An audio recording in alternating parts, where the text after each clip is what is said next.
3M मुर्दाबाद, MBS मुर्दाबाद, Gammon India मुर्दाबाद, M3M मुर्दाबाद, MBS मुर्दाबाद, गैमन इंडिया मुर्दाबाद, M3M मुर्दाबाद, MBS मुर्दाबाद, गैमन इंडिया मुर्दाबाद, M3M मुर्दाबाद, MBS मुर्दाबाद, गैमन इंडिया मुर्दाबाद, M3M मुर्दाबाद। 6 महीने से लगातार 6 के 8 महीने जब से नवंबर महीने से ट्रांसफ़र हुई है कंपनी, 2 महीने तो वैसे हमारे को घुमाए इन्होंने, और 6 महीने आज 6 महीने 5 दिन तो आज धरने में परमानेंट बैठोगे।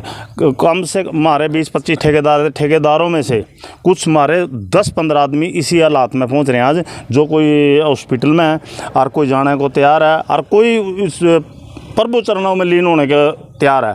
तो हमारी तो हमने पहले सीएम साहब से, प्रधानमंत्री जी से, गृह मंत्री जी अमित शाह थे, गृह मंत्री हमारे हरियाणा सरकार अनिल विज से, उपायुक्त से, एसपी साहब से, और जितना भी लोकल प्रशासन है, महिपाल डांडा जी हैं और सांसद संजय भाटिया जी हैं, हमने सबके पास कम से कम 10-20 बार जाकर अपना दुखड़ा दर्द जो पेमेंट की गुहार थी लगा चुके हैं। हमने अपने सारे डॉक्यूमेंट जो हमारे जेन्युइन डॉक्यूमेंट है, work order statement, bank statement, certified bill, जो भी हमारे हैं ओरिजिनल, सब कुछ हमने दिखाया। उसके बावजूद भी हमारी कहीं ना कहीं सुनवाई नहीं हो रही।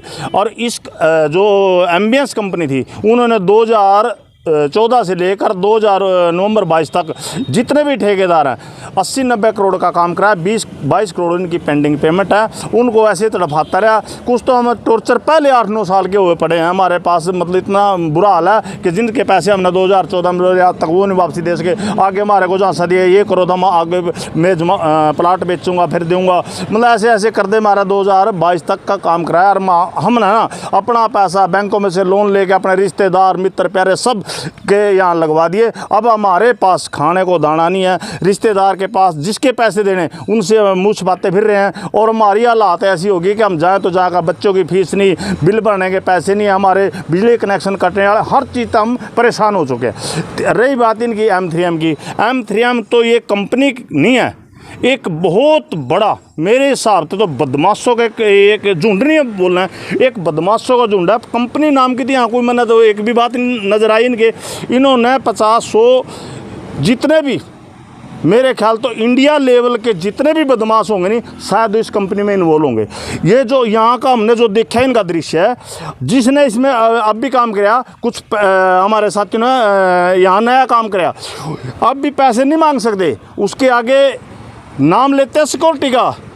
जो हरियाणा के बदमाश हैं या इंडिया के बदमाश हैं, सिक्योरिटी के नाम पर इन्होंने भर्ती किए हैं। उनके पास जाके देखो, गाड़ियों में असला मिलता है। मतलब इतना है कि यहाँ हम बैठे हैं ना, हमारे को असला दिखाया जा रहा है, डराया जा रहा है, धमकाया जा रहा है। और एमबीएस के मालिक जो राज सिंह लोथ हमारा वीरेंद्र शर्मा है, उनके पास 24 मई को फ़ोन आया, चाहे तो धरना उठा लेने तो आपको लठों से पुलिस के, ये तो उनका जो M3M वाला ना, ये तो बाणिया है, नुका 50 लाख पुलिस दे दिया, पुलिस लठ मार दी। मेरे टाइम में बैठ के तो मैंने इतनी पता नहीं कितने कांड कर रखे मैंने, ये तो कुछ भी सोचना था। यानी कि हमारे मारने की सुपारी लगभग इन्होंने दे रखी है।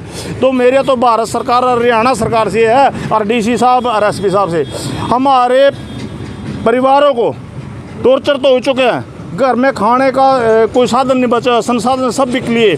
अब हमारी जान के दुश्मन बने हुए हैं। और जी इसमें बार बार कह चुके हम, जो यहाँ सिक्योरिटी के नाम पर गुंडागर्दी कर रहे, बदमाशी कर रहे या टोक नहीं सकते। अब हम यहाँ आए ना, तो यहाँ भी अभी देख लो 10-15 मिनट के बाद हमारी गाड़ी जिस टाइम आते हैं, कोई ना कोई बदमाश हमारे पीछे होता है, तो हमने डरा। और ये जो फ्रॉड है 2022 में इन्होंने ट्रांसफ़र किया, हमने इनसे बात की, हमारे को कोई रास्ता नहीं दिया। DC साहब के पास गए, सबके पास, उन्होंने 17 जनवरी को इस काम पर रोक लगा दी। 20 जनवरी की डेट दी, 20 जनवरी को उन्हें 1 करोड़ 12 लाख लाइबिलिटी दिखाई भी, जो हमारे को राज सिंह लोथ ने दी।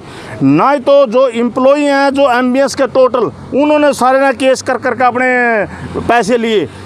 किसी ने लेबर कोर्ट में कर रखा, किसी ने किसी कोर्ट में कर रखा, उनके पैसे ऐसे मिले। हम जाएँ तो जाएगा, हम अगर आज हम कहाँ जाएँ, हमारे को ये हमारे जो ओम प्रकाश है, इसका पिताजी है, इनके पास इनसे पैसा भी लिया हुआ। इन्होंने हमारे पास काम किया था 2014 से लेकर 2021 तक। पेमेंट नहीं दी जा रही। आज इनकी हालात ऐसी है कि आज दवाइयों के पैसे रह गए, किसी टाइम भी अपना दम तोड़ सका। और आपके माध्यम से मैं ये कहना चाहूँगा, अगर किसी का भी यहाँ दम टूटता है, किसी मौत होती है, तो प्रशासन को हम ये कहते हैं उसका अंतिम संस्कार इसी जगह पे होगा, हम कहीं नहीं लेकर जाएंगे। ये निश्चित है 5, 7, 10 दिन के अंदर अंदर हमारी किसी न किसी की ये मौत करवा देंगे, किसी भी रूप में कराएं, टॉर्चर कर करवा दें, रास्ते में एक्सीडेंट कर करवा दें, या यहाँ पर गोली चलवा सकते हैं, ये कराएंगे।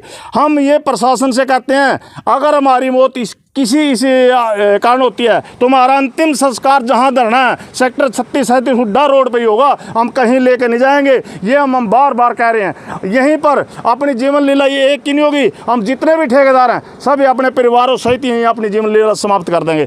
मेरा तो बार बार जो ये भ्रष्ट कंपनी M3M और M3M का इतना तगड़ा घोटाला कि 1.5 लाख करोड़ का हरियाणा का अगर सबसे बड़ा घोटाला तो M3M का है। इसको क्यों मतलब पकड़े भी जा रहे। कल यहाँ पार्टियाँ चल रही, लड्डू बन रहे, मतलब किस नाम के अंदर हैं, जिसका बंदा अंदर हो, जिसकी कंपनी का मालक अंदर हो, वो यहाँ टेंट लगा के लड्डू बर्फिया पार्टियाँ करेगा।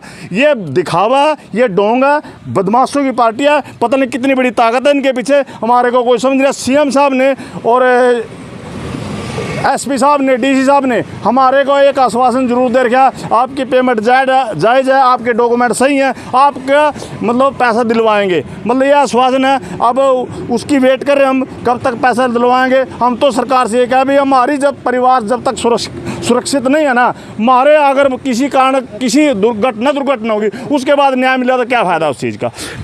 ये मेरे को पता है, अगर उसको सच्चाई का किसी भी आपके चैनल के माध्यम से, CID के माध्यम से, किसी प्रशासन के माध्यम से पता लग गया ना भाई ये सच्चे हैं और कंपनियां गलत कर रही हैं, तो इनका काम उसी दिन तमाम हो जाएगा। CM साहब को छोटी ताकत नहीं, हरियाणा के राजा हैं, वो कुछ भी कर सकते हैं। हमारे पे उस पर विश्वास है, वो हमारे को न्याय दिलवाएगा, 100% दिलवाएगा। अगर इसी तरह जिस तरह आप हमारी हेल्प करने के लिए तैयार हैं, पूरा प्रशासन भी अगर हमारा साथ दे तो हमारी पेमेंट आ सकती है।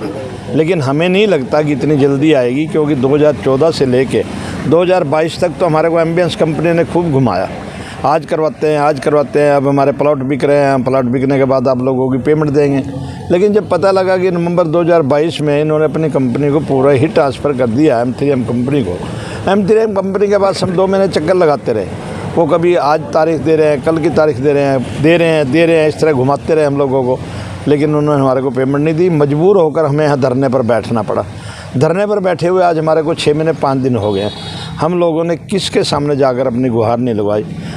हमारे महिपाल ढांडा जी, MLA ग्रामीण, सांसद संजय भाटिया जी, गृह मंत्री अनिल विज जी, CM साहब, DC साहब, SP साहब, किसको नहीं हम मिले जाकर। 10-10 बार हमने उनके सामने जाकर गुहार लगाई।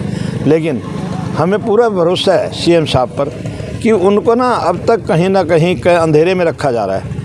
पिक्चर बिल्कुल क्लियर उनके सामने नहीं पहुंच रही है। जिस दिन क्लियर पिक्चर हो जाएगी तो CM साहब हमारी चाहेंगे तो 5 मिनट के अंदर भी हमारी पेमेंट निकलवा सकते हैं। ऐसा नहीं है, क्यों हमारे हरियाणा के राजा हैं। जब भी उनके ये लगेगा भी हाँ भी वास्तव में ये पेमेंट इनकी है तो पेमेंट आ जाएगी, हमें पूरा भरोसा है। लेकिन जब तक पेमेंट नहीं आती तब तक तो उम्मीद ही लगा सकते हैं, ज़बरदस्ती किसी के साथ कर नहीं सकते, लड़ाई हम लोग कर नहीं सकते। आप लोग देख रहे हैं कि हमारे बुजुर्ग यहाँ किस तरह परेशान बैठे हैं। हम लोगों के पास दवाइयों के लिए पैसे नहीं है, घर में खाना खाने के लिए पेमेंट नहीं है, बच्चों की फीस देने के लिए पेमेंट नहीं है, बिजली के बिल भरने के लिए पेमेंट नहीं है। हम लोग परेशान हैं बहुत ज़्यादा। हमारी बार बार यही गुहार है कि कृपया आप लोग हमारा साथ इसी तरह देते रहें और कोशिश करें कि हमारी पेमेंट जल्द से जल्द निकल आए। धन्यवाद। किया जो भी किया इन्होंने, उसके बाद उसको तोड़फोड़ शुरू कर दी। वो कह रहे सबूत ही मिटा देंगे, हम तुम्हारी पेमेंट क्या देंगे, और बेच के उन्होंने सारा मटेरियल स्क्रैप जो कुछ भी निकलता था बहुत इन्होंने माल बेचा यहाँ पे हमारा। और हमने कहा, हमारे पहले रोका भी, हमने सबको जाके रिक्वेस्ट भी की कि हमारे जब तक हमारी पेमेंट नहीं मिलती, हमारा हिसाब नहीं होता, ये स्ट्रक्चर ना तोड़े जाएं। लेकिन उन्होंने किसी की कोई बात नहीं सुनी और उनको ऐसे तोड़कर उनको ज़बरदस्ती एक तरीके से और सारा माल बेचा। और वो पेमेंट भी देने के कोई तरफ, उसके लिए हमें ये बोला, इन्होंने गुमराह करते रहे, कह रहे कभी डॉक्यूमेंट दे दो, कभी वो दे दो, हम एक बार वेरीफाई करा लें बिल कितने हैं, किसके कितनी पेंडिंग है। हमने दे दिए, प्रोवाइड करा दिए। लेकिन इन्होंने वेरीफाई कराने के बाद 9-10 करोड़ रुपए हमारे माने भी कि हाँ इतनी हमने देनी है। तो उसके बाद फिर इन्होंने आना बात करनी बंद कर दी बिल्कुल, कि हमें कोई पेमेंट नहीं देनी और जो करना है कर लो और बैठे रहो यहाँ पर, कितने दिन तक बैठोगे आप लोग। लेकिन हम अपनी पेमेंट लिए बिना यहाँ से जाने वाले नहीं हैं।